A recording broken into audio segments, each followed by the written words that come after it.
Hi everyone, this is Husam. आज हम लोग ऑब्जेक्ट ओरिएंटेड प्रोग्रामिंग और उसकी पाइथन में इम्प्लीमेंटेशन के बारे में बात करेंगे। तो शुरू करते हैं। अच्छा, ऊप बेसिकली एक प्रोग्रामिंग पैराडाइम है जिसमें ऑब्जेक्ट के आइडियाज़ को रियल वर्ल्ड ऑब्जेक्ट्स की तरह परसीव किया जाता है, जिसमें उस ऑब्जेक्ट से रिलेटेड डेटा होता है और उस ऑब्जेक्ट का एक बिहेवियर होता है। अब कार के बारे में सोचो। एक कार के अगर डेटा के बारे में बात करें तो उसमें हमारे पास कलर आ जाता है, कार का मॉडल आ जाता है, कार का इंजन आ जाता है, एटसेट्रा। और अगर कार के बिहेवियर के बारे में बात करें तो कार को हम स्टार्ट कर सकते हैं, कार को हम स्टॉप कर सकते हैं, कार को एक्सेलरेट कर सकते हैं। तो ये जितने भी फंक्शंस हैं ये बिहेवियर में आ जाते हैं। तो car will be our object. पहले हम लोग फंक्शंस यूज करते थे अपने कोड को रीयूजेबल बनाने के लिए और क्लासेस यूज करते थे उसे मॉड्यूलर बनाने के लिए। बट ऊप से हमारा कोड ज्यादा रीयूजेबल हो जाता है और मॉड्यूलर हो जाता है and it becomes easy to scale. Who basically helps you organize code so that it becomes reusable, modular, clean and easy to scale. तो ऊप में अगर क्लासेस और ऑब्जेक्ट्स के बारे में बात करें तो बेसिकली एक क्लास जो है वो हमारे पास एक ब्लूप्रिंट होता है और जो ऑब्जेक्ट होता है वो उस ब्लूप्रिंट का एक इंस्टेंस होता है। आप एक ब्लूप्रिंट के जितने इंस्टेंसेस भी बनाना चाहो वो बना सकते हो। Instance means object.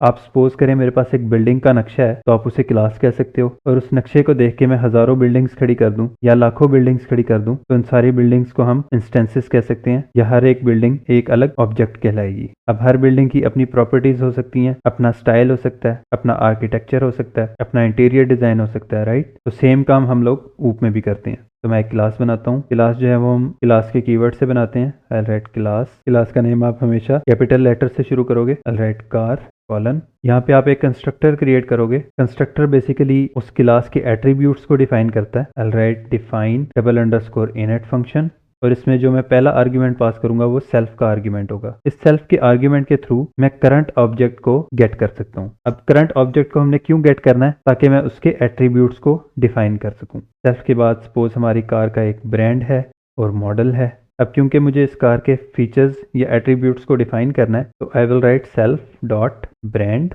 Equal brand, self dot model equal model. अब ये मैंने सेल्फ के साथ एट्रीब्यूट्स इस वजह से लिखे हैं ताकि मैं जो भी कार का ऑब्जेक्ट क्रिएट करूंगा हर ऑब्जेक्ट के फीचर्स या एट्रीब्यूट्स डिफरेंट होंगे। तो हर ऑब्जेक्ट की या इंस्टेंस की एक अपनी स्टेट क्रिएट हो जाएगी। वो मैं आगे जाके आपको एग्जांपल में दिखाता हूँ। इसके बाद हम एक फंक्शन क्रिएट करेंगे स्टार्ट का। जैसे मैंने आपको पहले बताया था कि क्लास का एक डेटा होता है और बिहेवियर होता है। तो आप ब्रांड और मॉडल को इस क्लास का डेटा समझ सकते हो, ये फीचर्स हैं इस क्लास के। और अगर हम बिहेवियर की बात करें तो मैं एक फंक्शन क्रिएट करूंगा स्टार्ट का। इसमें भी मैं सेल्फ को पास करूंगा और यहाँ पे मैं लिख देता हूँ self dot brand self dot model is starting. तो ये हमारी क्लास का बिहेवियर होगा। अब मैं दो कार्स के ऑब्जेक्ट क्रिएट करता हूँ।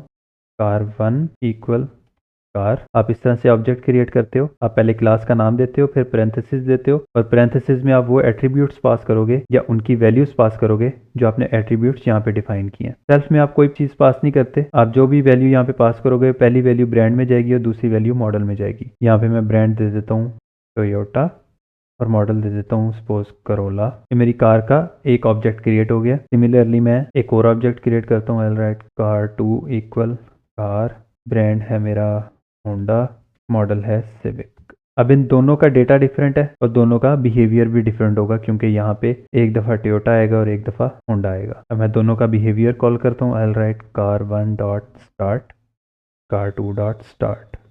इसे हम एग्जीक्यूट करते हैं। As you can see the output, ये हमारी कार 1 की आउटपुट है, टोयोटा करोला स्टार्टिंग, और ये हमारी कार 2 की आउटपुट है, होंडा सिविक स्टार्टिंग। दोनों का डेटा डिफरेंट है, दोनों का बिहेवियर डिफरेंट है। अब मैं इस क्लास को थ्रू आउट दी प्रोग्राम कहीं पे भी रीयूज कर सकता हूँ और इसके मैं जितने चाहे इंस्टेंसेस या ऑब्जेक्ट क्रिएट कर सकता हूँ। ये हमारा कार का ब्लूप्रिंट था और ये हमारे कार के ऑब्जेक्ट्स हैं दो। इस ब्लूप्रिंट को यूज करते हुए हमने ये दो ऑब्जेक्ट क्रिएट किए। इनिट हमारा कंस्ट्रक्टर था जो कि क्लास के एट्रीब्यूट्स को डिफाइन करता है और फिर आप जितने भी फंक्शंस डिफाइन करोगे वो उस क्लास के बिहेवियर को डिफाइन करेंगे। इस क्लास में जितने भी आप फंक्शंस क्रिएट करोगे उनमें जो सबसे पहला आर्ग्यूमेंट होगा वो सेल्फ का आर्ग्यूमेंट होगा क्योंकि सेल्फ के थ्रू हम करंट ऑब्जेक्ट के एट्रीब्यूट्स को या दूसरे फंक्शंस को एक्सेस कर सकते हैं। अब मैं एक और क्लास डिफाइन करता हूँ। राइट क्लास कार, यहाँ पे मैं कंस्ट्रक्टर क्रिएट करता हूँ। पहला आर्ग्यूमेंट मेरा सेल्फ होगा, फिर मैं एक ब्रांड रख लेता हूँ, फिर मेरा मॉडल आ जाता है, स्पीड का आर्ग्यूमेंट आ जाता है। इसे मैं इनिशियलाइज कर देता हूँ 0 से। Right self dot brand equal brand, self dot model equal model, self dot speed equal speed. अब अगर किसी ऑब्जेक्ट के अंदर हम स्पीड डिफाइन करेंगे तो वो स्पीड यहाँ पे एडजस्ट हो जाएगी। अगर मैं स्पीड नहीं भी देता तो वो इनिशियलाइज 0 से हो रही है, तो इनिशियली स्पीड जो है वो कार की 0 होगी। I will create another function accelerate self amount self dot speed. इसमें मैं अमाउंट को ऐड करवा देता हूँ।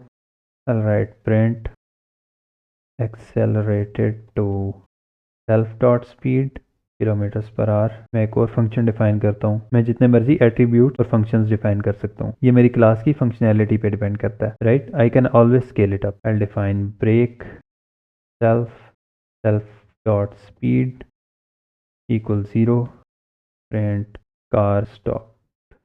तो ये मेरी कार का ब्लूप्रिंट क्रिएट हो गया। अब मैं यहाँ पे एक कार का ऑब्जेक्ट क्रिएट करता हूँ।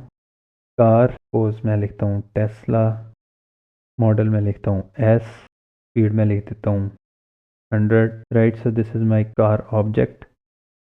एक्सेलरेट के फंक्शन को कॉल करता हूँ, अमाउंट में दे देता हूँ 20 और फिर मैं ब्रेक के फंक्शन को कॉल करता हूँ। सेल को एग्जीक्यूट करते हैं तो ये मेरे पास आउटपुट आ जाएगी। सपोज आप एक प्रोजेक्ट पे काम कर रहे हो and that is self driving car. तो एक स्ट्रक्चर्ड वे में जब आप कोड शुरू करोगे तो आप उसकी एक क्लास बनाओगे, उस कार के एट्रीब्यूट्स बनाओगे, फिर आप उसकी हर फंक्शनैलिटी के लिए एक नया फंक्शन क्रिएट करोगे। This is just an example, right. और हर फंक्शन में आप डिफरेंट क्लासेस को या दूसरे फंक्शंस को कॉल कर सकते हो और उस क्लास को आप कहीं भी यूज कर सकते हो। अब हम ऊप के 4 पिलर्स के बारे में बात करेंगे। फर्स्ट है हमारे पास इनकैप्सुलेशन, सेकंड है इनहेरिटेंस, थर्ड है हमारे पास पॉलीमॉर्फिज्म और फोर्थ है हमारे पास एब्स्ट्रैक्शन। तो पहले इनकैप्सुलेशन के बारे में बात करते हैं। इनकैप्सुलेशन में बेसिकली ये होता है कि आपकी इंटरनल डिटेल्स जो हैं वो हिडन होनी चाहिए। सपोज मैं एक क्लास क्रिएट करता हूँ, class bank account. I define the constructor self balance. Suppose आप एक बैंक की ऐप बना रहे हो जिसमें जो बैलेंस है वो आपके अलावा और किसी बंदे को नजर नहीं आना चाहिए, तो आप उसके बैलेंस की जो इंटरनल डिटेल है वो आप हाइड कर सकते हो। I write self dot underscore balance equal balance. तो ये जो अंडरस्कोर से वेरिएबल स्टार्ट होते हैं इन्हें हम प्राइवेट वेरिएबल्स या प्राइवेट एट्रीब्यूट्स कहते हैं। इवन दो कि पाइथन जो है वो ट्रू प्राइवेसी को इन्फोर्स नहीं करती, लेकिन अंडरस्कोर वेरिएबल्स जो हैं वो एक कोडर को या प्रोग्रामर को बताते हैं कि इस वेरिएबल को जो है आपने कहीं पे भी डायरेक्टली यूज नहीं करना, ये सिर्फ internally with in class use होगा। And this is our protected और प्राइवेट एट्रीब्यूट। अब हम एक फंक्शन बनाते हैं डिपॉजिट का, में हम अमाउंट भेज देते हैं, वो अमाउंट हमारी बैलेंस में ऐड हो जाएगी। और एक हम गेट बैलेंस का फंक्शन बना लेते हैं, यहाँ पे हम बैलेंस को रिटर्न कर देंगे। अब बैलेंस जो है ये गेटर और सेटर फंक्शन से ही आप एक्सेस कर सकते हो। आप इसको हमारा गेटर फंक्शन समझ लो कि जिससे हमने बैलेंस को गेट करना है, और इसको हमारा सेटर फंक्शन समझ लो जिससे हम बैलेंस को सेट करेंगे। तो this is how we encapsulate our code. Okay, अब हम इनहेरिटेंस के बारे में बात करते हैं। सपोज आपके पास 2 क्लासेस हैं, आप एक क्लास को दूसरी क्लास से क्रिएट कर सकते हो, मीन्स के इनहेरिट कर सकते हो। तो जिस क्लास को आप इनहेरिट कर रहे हो वो आपकी पेरेंट क्लास होगी, और जो क्लास इनहेरिट कर रही है वो चाइल्ड क्लास होगी। चाइल्ड क्लास के पास पेरेंट क्लास के हर एट्रीब्यूट और फंक्शन की एक्सेस होती है, और आप हर फंक्शन को ओवरराइड भी कर सकते हो to write your own logic. Suppose मेरे पास एक क्लास है एनिमल की, मैं इसका एक कंस्ट्रक्टर क्रिएट करता हूँ और इसको मैं एम्प्टी रखता हूँ फॉर नाउ। अब मैं इसका एक फंक्शन क्रिएट करता हूँ स्पीक का। Right animal making sound. अब मैं एक और क्लास क्रिएट करता हूँ डॉग की। अब इनहेरिट करने के लिए मैं पैरेंथेसिस में उस क्लास का नाम लिखूंगा। अब यहाँ पे मैं इसका अपना स्पीक का फंक्शन लिख सकता हूँ। तो here I am overriding this function dog barks. अब मैं यहाँ पे डॉग का एक ऑब्जेक्ट क्रिएट करता हूँ and I will right dog dot speak. As you can see, even though कि एनिमल की अपनी एक फंक्शनैलिटी थी स्पीकिंग की, बट डॉग ने उस फंक्शनैलिटी को ओवरराइड कर दिया और इसकी अब ये अपनी फंक्शनैलिटी है। अब मैं सपोज यहाँ पे एक एट्रीब्यूट क्रिएट करता हूँ टाइप का, और इसको मैं एक डिफ़ॉल्ट वैल्यू दे देता हूँ। सपोज मैं यहाँ पे लिख देता हूँ मैमल, और यहाँ एक फंक्शन क्रिएट करता हूँ गेट टाइप का, और यहाँ लिखता हूँ प्रिंट सेल्फ डॉट टाइप। इधर इस फंक्शन को कॉल करते हैं dog dot gate type. As you can see, I can also access the attributes of parent class. So this is inheritance. अब हम पॉलीमॉर्फिज्म देखते हैं। पॉलीमॉर्फिज्म बेसिकली ऑब्जेक्ट को अलाउ करता है कि वो सेम मेथड्स रख सकते हैं, लेकिन उनकी फंक्शनैलिटी या उनका बिहेवियर जो होगा वो डिफरेंट होगा। तो सपोज मेरे पास क्लास है कैट की। I define speak method. Cat किस तरह बोलती है म्याऊ। This is return. अब मैं एक क्लास बना लेता हूँ काऊ की। Define speak self I'll return cow किस तरह बोलती है मूव। अब मैं इनके ऑब्जेक्ट्स क्रिएट कर लेता हूँ। I'll create a list, जहाँ पे मैं एक कैट का ऑब्जेक्ट क्रिएट करता हूँ, एक काउ का ऑब्जेक्ट क्रिएट करता हूँ। I'll iterate over this list for animal in animals. I'll print their speak function. So both of them are speaking differently. So this is polymorphism. They have the same function but different functionalities or behaviors. और जो हमारा pillar है वो abstraction का pillar है। Abstraction का मतलब है हम कुछ एसेंशियल फीचर्स जो हैं वो सिर्फ एक्सपोज करते हैं, बाकी कॉम्प्लेक्स लॉजिक को हम लोग हिडन रखते हैं। In Python we can use ABC module for abstract classes. So I will write from abc import abc and abstract method.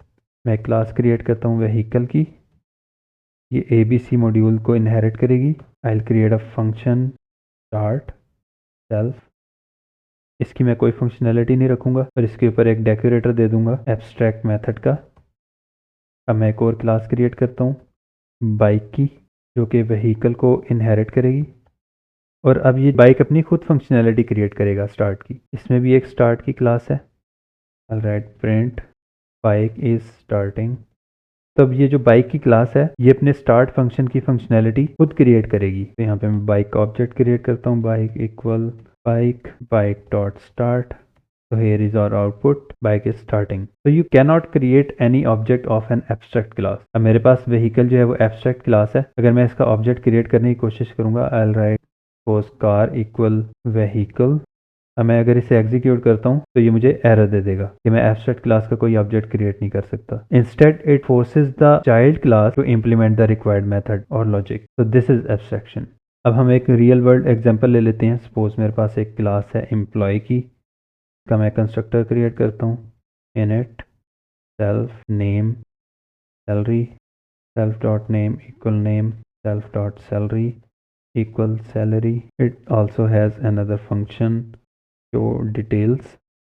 It will print the name, self dot name and salary, self dot salary. Then we have a class developer. It will inherit from employee. It has its own constructor, define init self name salary और इसका एक और attribute है programming language.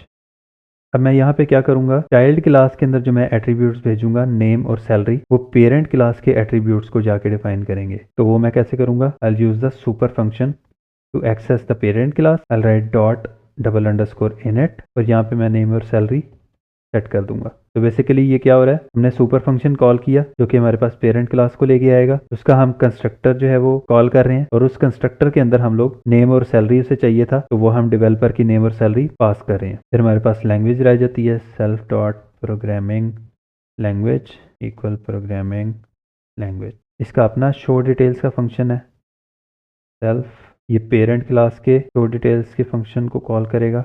यहाँ पे मैं इसकी programming language को प्रिंट करवा देता हूँ, programming language self dot programming language. Then I have a manager class, ये भी एम्प्लॉय क्लास को इनहेरिट करती है। इसका कंस्ट्रक्टर क्रिएट करते हैं, it will have self name salary, then it could have team size right. Name और salary को हम पेरेंट क्लास में भेज देंगे सुपर डॉट इनिट नेम और सैलरी और टीम साइज हम यहाँ पे डिफाइन कर देते हैं टीम साइज। इसका भी शो डिटेल्स का फंक्शन है, it also calls the parent show details method and now we will print the team size self dot team size. So let's create a developer object. The name of the developer is suppose Ali, his salary is 12,000 and he is using Python for living. And then we have a manager Sarah, she is earning a lot and she has 8 team members. Let's call the function show details manager show details।